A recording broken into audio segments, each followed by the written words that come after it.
Eric had everything: a loving home, a cousin he trusted, a woman he thought truly loved him. But was it all real? Why did his maid keep watching them closely? And what did she hear that made her risk everything to speak out? This is not just a story of betrayal. It's a story of truth, courage, and one woman who saw it all. Now let's begin. The massive gates of the Adelaide mansion creaked open as Eric's black SUV rolled through the compound. At just 25 years old, Eric had inherited more wealth than most people could dream of in a lifetime. The tragic plane crash that took his parents 6 months ago had left him the sole owner of multiple companies, luxury properties, and millions in assets. But tonight, as he stepped out of the car, his heart felt heavier than his bank account. "Welcome home, sir," Jennifer said softly, taking his briefcase at the front door. The 23-year-old maid had been working at the mansion for 8 months now, ever since she graduated from university with a degree in business administration. Despite her qualifications, no company would hire her, and with her mother's kidney disease requiring expensive treatment, she had no choice but to take the housekeeping job. Eric nodded tiredly. "Thank you, Jennifer. Is Frank back from the office?" "Yes, sir. He's in the living room with Miss Vera." Frank, Eric's 28-year-old cousin, had been living with the family since he was 13 after his parents died in a car accident. Eric's parents had raised him like their own son, and when they passed, Eric continued treating Frank like a true brother. He had even given Frank management rights over 2 of his smaller companies, trusting him completely. As Eric walked into the living room, he found Frank and Vera leisurely on the expensive leather sofa watching television. Vera, with her stunning beauty and designer clothes, had entered Eric's life 3 months ago at a Lagos nightclub. She was everything Eric thought he wanted: glamorous, confident, and exciting. "Baby!" Vera jumped up, her perfectly styled hair bouncing as she rushed to hug him. "How was your business trip to Abuja?" "Exhausting," Eric replied, wrapping his arms around her. "But the contracts are signed. The company will make 20 billion naira from this deal." Frank's eyes lit up with interest. "That's incredible, bro. You're truly blessed." Eric smiled, not noticing the quick glance Frank and Vera exchanged behind his back. "Frank, I want you to handle the logistics for the new project. I trust you completely." "Of course, Eric. You know I'll always have your back." Jennifer, who had been quietly arranging Eric's documents on the nearby table, felt her stomach turn. She had been noticing strange things lately. Whenever Eric traveled for business, Frank and Vera would spend unusual amounts of time together. Their body language seemed too familiar, too intimate for just friends. But she kept her suspicions to herself, focusing on her work. That night, as Eric slept peacefully in his master bedroom, he had no idea that his girlfriend and cousin were planning his downfall in the guest room down the hall. "The pregnancy results should be ready in a few days," Vera whispered, her voice filled with excitement. "Once I tell him it's his baby, he'll be so happy he won't suspect anything."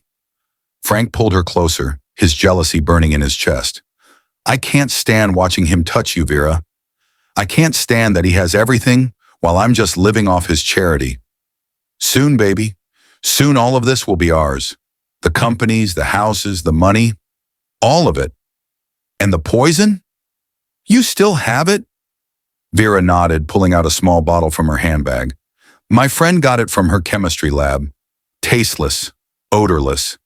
He'll never know what hit him." They were so focused on their evil planning that they didn't notice Jennifer standing frozen in the hallway. She had been coming to check if they needed anything when she heard their conversation.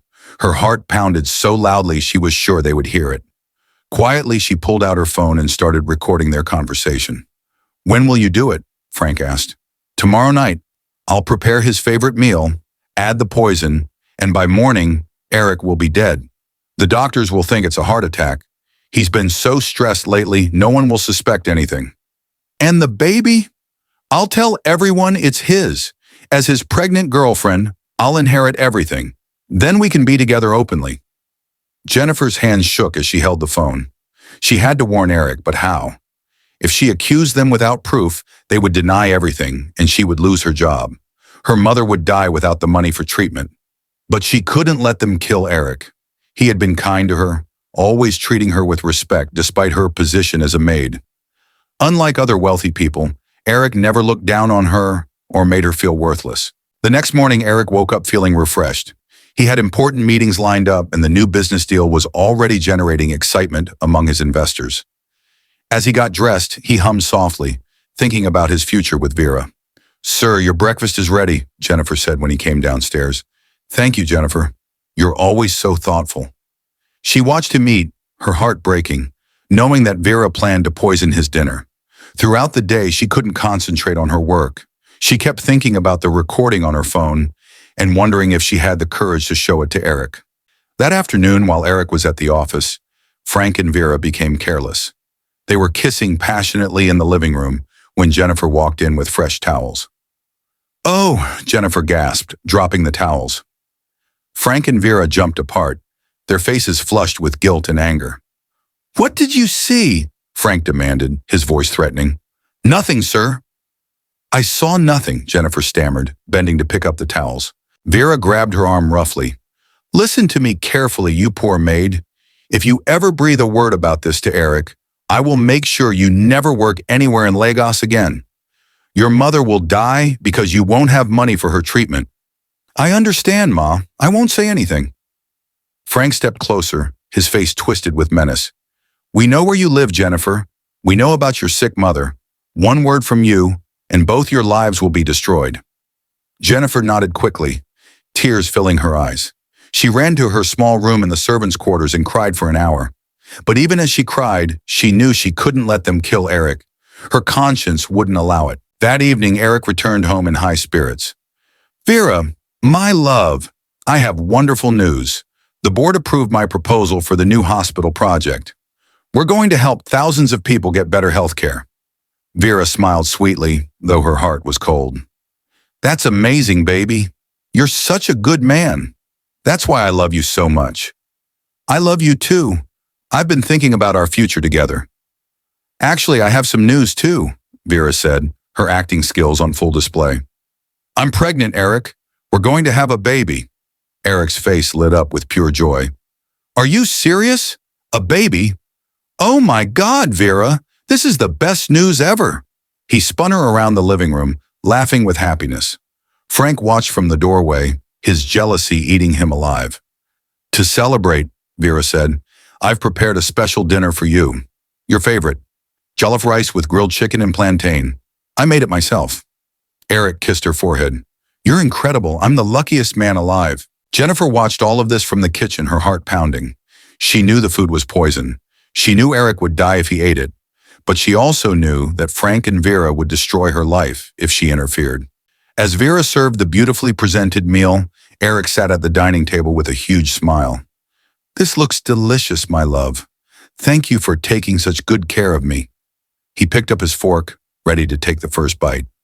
Jennifer stood in the doorway, her whole body trembling. She thought about her mother lying in the hospital, needing expensive medicine. She thought about losing her job and having nowhere to go. But then she thought about Eric's kindness, his genuine smile, and his dreams of helping other people. She couldn't let them kill him. "Sir, please don't eat that food." Jennifer burst into the room, her voice shaking. Eric looked up, surprised. "Jennifer? What's wrong?" "The food is poisoned, sir. Miss Vera put poison in it." Vera jumped up, her face twisted with rage. "Are you insane? How dare you accuse me of such a thing?" "She's lying," Frank shouted. "She's jealous because you're happy." But Jennifer pulled out her phone with shaking hands. "I have proof, sir. I recorded them planning to kill you." Eric's face went pale as Jennifer played the recording. Vera's voice came through clearly. "The poison, tasteless, odorless. He'll never know what hit him. By morning, Eric will be dead." The room fell silent, except for the sound of the recording.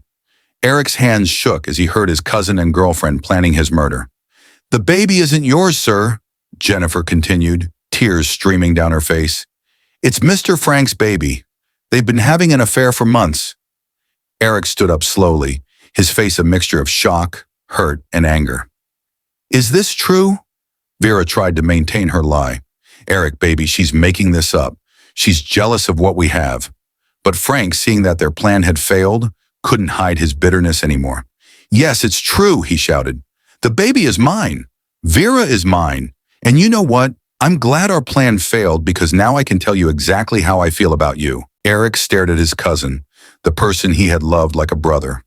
You have everything, Frank continued, his voice filled with venom. Money, houses, companies, respect. Everything that should have been mine too. Your parents took me in out of pity, but they never loved me like they loved you. You got everything when they died, and I got nothing. Frank, I gave you companies to manage. I gave you everything you needed. I treated you like my brother. Your brother?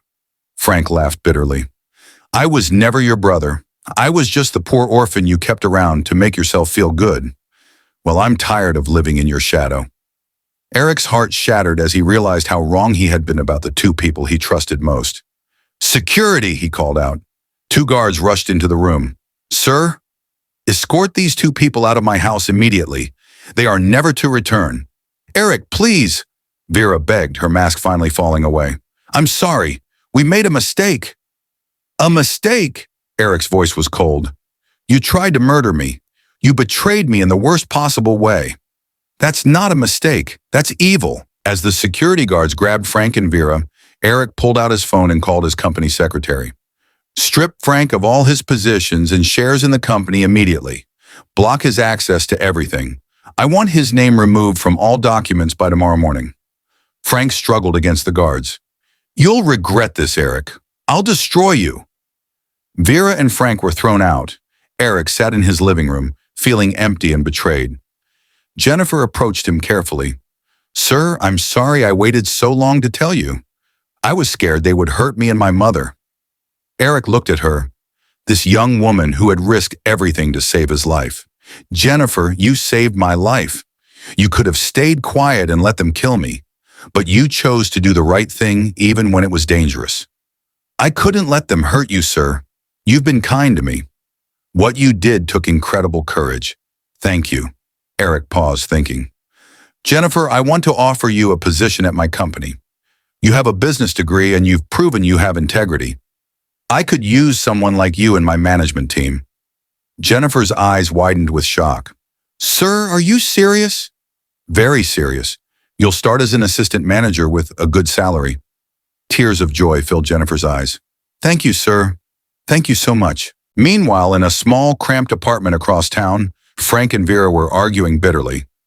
This is all your fault, Frank shouted. If you hadn't been so obvious about the poison, we would have succeeded. My fault, Vera screamed back. You were the one who wanted to tell him everything. You couldn't keep your mouth shut.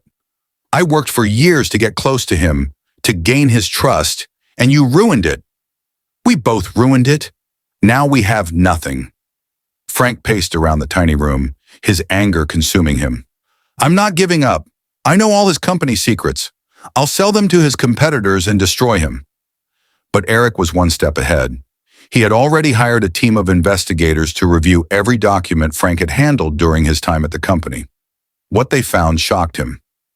Sir, his lawyer said during an emergency meeting, we've discovered that Frank has been embezzling money from the company for over a year. He's stolen almost 50 million naira. Eric's jaw tightened. Do we have enough evidence to prosecute? More than enough. We also found out that he's been leaking confidential information to your competitors. Some of the deals you lost last year were because of his betrayal. Press charges immediately. I want him arrested. Within hours, police officers were at Frank's apartment. Frank Adalek, you're under arrest for fraud, embezzlement, and corporate espionage. 2 weeks later, Vera discovered she had no money left. Alone, ashamed, and with nowhere to go, she took a bus back to her small village in Ogun State. Her parents were disappointed but took her in. I told you not to chase after rich men, her mother said sadly. Now look at your life, pregnant for a man going to spend his days in prison. Vera cried every night, thinking about the luxurious life she had thrown away for greed. Meanwhile, Eric threw himself into his work. The betrayal had hurt him deeply, but he was determined to move forward. The company was doing better than ever, and he had started a new charity foundation to help young people from poor backgrounds get education and jobs. One day, while visiting one of his company branches, he ran into Jennifer. She was wearing a professional suit and carrying a briefcase, looking confident and capable. "Jennifer, how are you settling in?" "Very well, sir. Thank you again for this opportunity. My mother's surgery was successful, and she's recovering well." "I'm so glad to hear that. You deserve all the good things happening to you." They talked for a while, and Eric found himself impressed by Jennifer's intelligence and work ethic. She had fresh ideas for improving the company's operations and showed genuine care for the employees under her supervision. As weeks passed, Eric and Jennifer began working together more closely. Their professional relationship gradually developed into friendship. Eric appreciated Jennifer's honesty and loyalty, while Jennifer admired Eric's vision and kindness. "You know," Eric said one evening as they finished reviewing project reports, "I never properly thanked you for saving my life. You gave me a job and helped my mother. That's thanks enough." "No, it's not. You could have died that night if they had discovered you recording them. You risked everything for me." Jennifer smiled softly. "I couldn't watch them hurt you." "You're a good man, Eric. You deserve happiness." Their friendship deepened over the months. Eric found himself looking forward to their meetings, not just for business but for Jennifer's company. She made him laugh, challenged his ideas, and showed him a perspective he had never considered. One evening, as they walked through the company garden after a long day, Eric stopped suddenly. "Jennifer, I have something to tell you." She turned to him, her heart beating faster. "What is it?" "I think I'm falling in love with you." Jennifer's eyes widened. "Eric, I care about you too, but I'm just one of your employees. People will say you're only with me because I saved your life." "You're not just an employee, Jennifer. You're a brilliant, beautiful, courageous woman. I don't care what people say. I know how I feel." He took her hands gently. "I love your kindness, your strength, your integrity. I love how you care about your mother and how hard you work. I love that you chose to do the right thing even when it was difficult." Tears filled Jennifer's eyes. "I love you too, Eric. I've loved you for months, but I was afraid to say it." Their first kiss was soft and tender, filled with genuine emotion and hope for the future. 2 years later, the Adelaide mansion was decorated with white flowers and golden ribbons. Eric and Jennifer's wedding was a beautiful celebration of true love. Jennifer's mother, now healthy and strong, cried tears of joy as she watched her daughter marry the man who had changed their lives. "I never imagined my daughter would marry into such a good family," she told Eric during the reception. "You saved her life by giving her a chance, and she saved yours by being brave. You're perfect for each other." Eric smiled, holding Jennifer's hand. "She's the best thing that ever happened to me." Meanwhile, in prison, Frank sat in his small cell, filled with regret. He had been sentenced to 8 years for his crimes. Every day he thought about the life he had thrown away because of jealousy and greed. In the village, Vera struggled to raise her son alone. She worked on other people's farms during the day and sewed clothes at night to make ends meet. When she heard about Eric's wedding through old friends who called to mock her, she cried for hours. "I had everything," she whispered to her baby. "I had a man who loved me, a beautiful home, and a chance at happiness. But I was too greedy, too selfish. Now look at us." But Eric and Jennifer's story was just beginning. A year after their wedding, Jennifer gave birth to twin girls. The mansion that had once echoed with betrayal and lies now filled with laughter and love. One evening, as Eric held his daughters while Jennifer recovered from childbirth, he looked around their beautiful home and smiled. "I thought I had lost everything when Frank and Vera betrayed me," he said softly. "But God had a better plan. He brought me you, and now we have this beautiful family." Jennifer smiled weakly from the bed. "Sometimes the worst things that happen to us lead to the best things in our lives. The maid who saved my life became the wife who completed it," Eric said, kissing his daughters' foreheads. "And these little angels will grow up knowing that love, honesty, and courage are the most important things in the world." As the sun set over Lagos, the Adeleke family was finally complete. Eric had learned that real love comes from genuine connection, not convenience or attraction. Jennifer had learned that sometimes taking the hardest path leads to the most beautiful destination. The mansion stood strong against the evening sky, no longer just a house built with money, but a home built with love, trust, and the unbreakable bond between two people who had found their way to each other through the darkest of times. Now tell us, if you were in Eric's position, Would you have forgiven Frank and Vera? Would you have given them a second chance? Or would you have done exactly what Eric did? Let us know in the comments below. Thank you for watching. Please like, share, and subscribe for more amazing stories.